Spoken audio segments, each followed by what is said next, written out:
Hello everyone, this is Shoab before you and I welcome you my interactive English classes. Today in this video I am going to have introduction of English.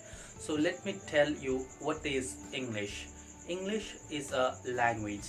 So we also have to understand what is language.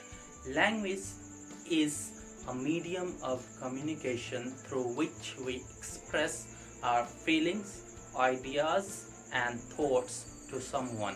Now we have to understand why is English important.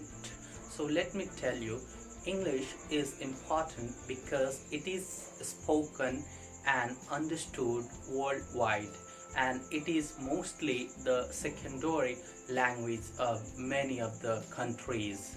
Furthermore, in today's era for technology and higher education, we require knowledge of English.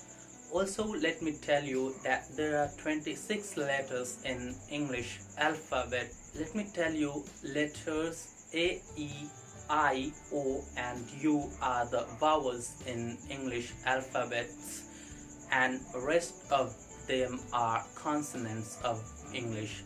Thank you so very much for watching this video.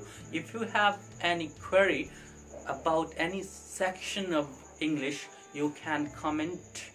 Till then, keep on sharing, do like this video and press the bell icon so that you can get notified whenever I put new videos on YouTube. Thank you. Have a great day.